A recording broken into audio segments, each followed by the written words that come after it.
tapamangang Bulani tuani raya manjenis Anungi finarang Uamine fiana kaviang Sirarayine fifangarang Variang eniren renis Na itabya binanang Adingunge fiana kaviang Iti yanang isara marosi mesi mangana che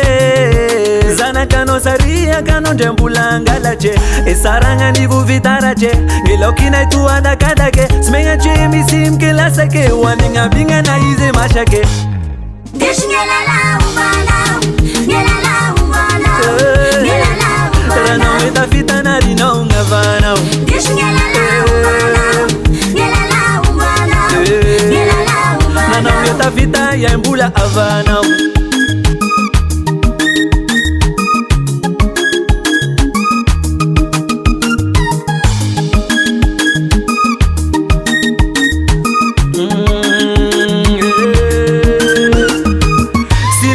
Matina vilnga na uzayang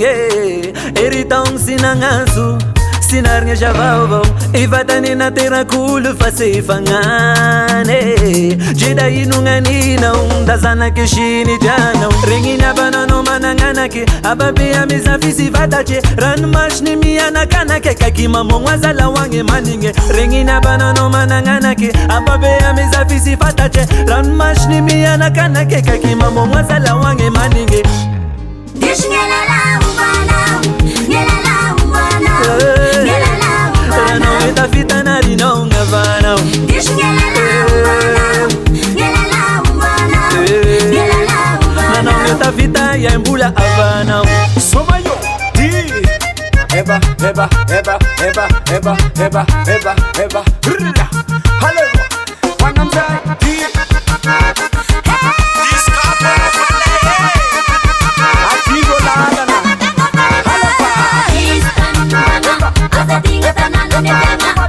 Istanbanga Azatinga tanana netanga Atiti wa atiti Tangilana Atiti wa pasamenga mafa atiti Atiti wa atiti Tangilana Atiti wa pasamenga mafa atiti Dish ngelala umana Ngelala umana Ngelala umana Rano weta fitana rino ngavana Dish ngelala umana Ngelala umana Ngelala umana Nana weta fita ya mbula avana Dish ngelala umana Ngelala umana Ngelala umana Rano weta fitana rino ngavana Dish ngelala umana Ngelala umana Ngelala umana Nana weta fita ya mbula avana